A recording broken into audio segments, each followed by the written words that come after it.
So I've just seen how far it is, as though that wasn't pretty obvious, and I don't think I'm going to be getting up there now.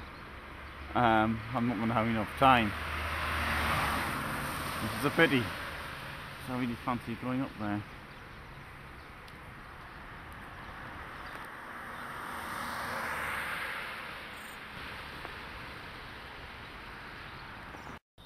Well, as can be seen, building this castle up here was a pretty impregnable place from a defensive point of view.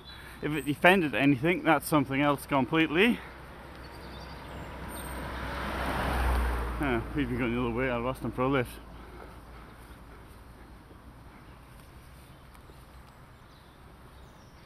It was also used as a prison.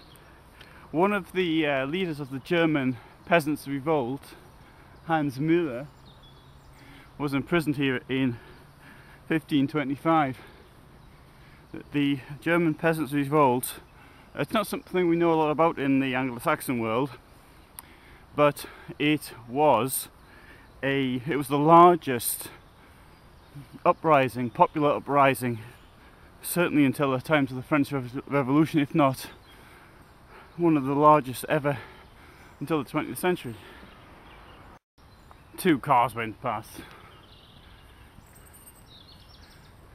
Didn't stop for me. I stopped for hitchhikers. Mind you, they were both female drivers, though I couldn't tell that until they got quite close to me. I don't expect a woman to stop for a single male in the countryside. Anyway, so the German peasants' revolt, which I started rapping on about, there may have been as many as 300,000 people in from about 1524 to 1526 took part in this revolt. Peasants unhappy with lots of things. Taxation, losing their privileges.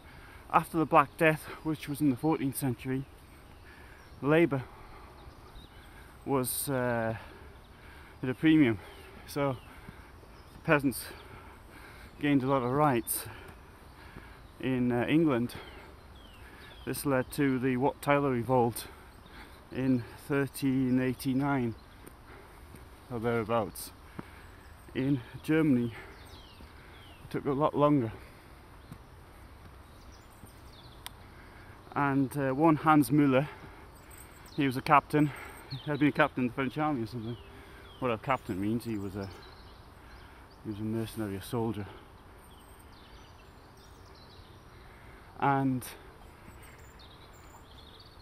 he was captured at Radolfzell, which is on Lake Constance, about 20 km from here, on the 1st of July 1525. He was brought here to this castle before being executed on the 10th of August 1525.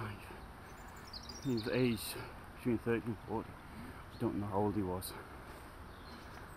But the importance of the peasants' revolt was that Marx decided 400 years later, 300 years later, 350, that it wasn't the peasants couldn't revolt, it had to be the urban proletariat. This was his logic.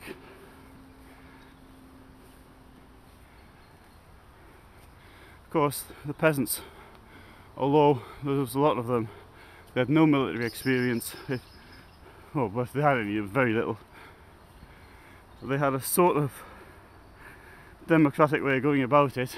They decided amongst themselves who the leaders were to be, which isn't always the best way of doing things. And they were fighting nobles who did have military experience and had very deep pockets to get mercenaries in from all over the place. There I am here now, in what is today southern Germany, or southern Baden-Württemberg, was, I think, fair to say, one of the centres of this revolt. And so the local lords would have been somewhat pleased when they got their hands on Hans, and that's why they killed him. Here we have the view from the restaurant. it did actually say no walking on the terrace. What's the word? Terrace? Whatever this thing's I'm on now, patio, whatever it's called. It's not patio, I don't know what it is, I've forgotten the word. And it's got this nice view here. Nice view of the motorway. And there we have another sort of hill that could be volcanic in origin with a bit of glacial activity on it.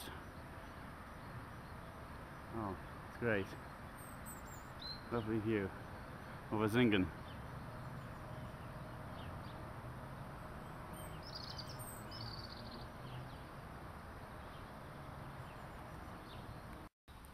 Well, that's not a good sign. Just I was thinking, oh yeah, I can make it, no problems. I now find out I need to buy a ticket. Right, brilliant. Well, I'm still in the free zone.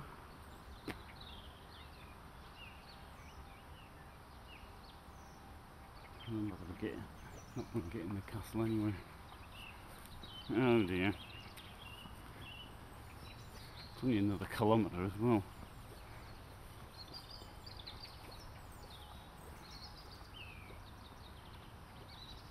Look at the cliffs.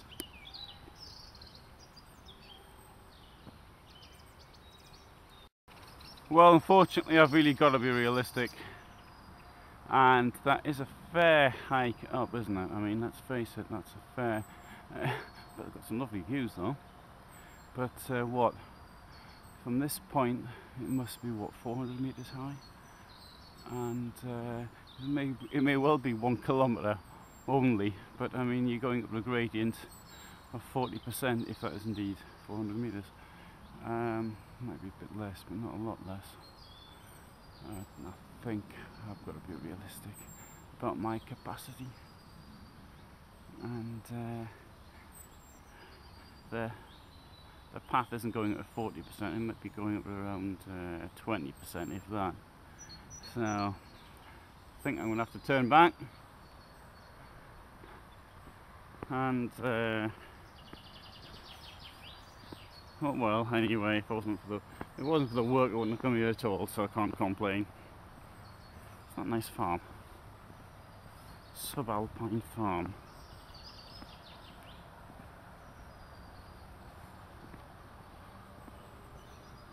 Oh well, I tried.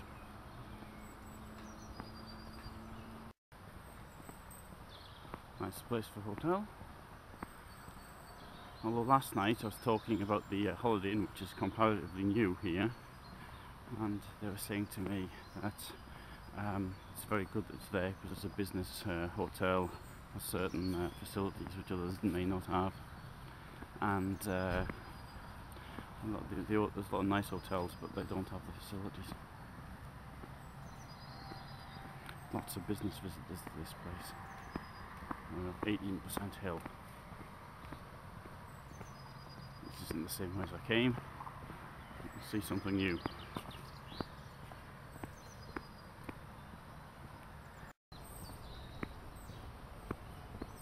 I love these sounds of nature. Well, not including of course the noise on the motorway and the train that goes past occasionally, but I love the birds singing. Knowing that one thing you actually can't get when you watch something like this, but you can when you're standing here, this wonderful scent, the smell of the forest. It's really nice. Hear the woodpecker? Super.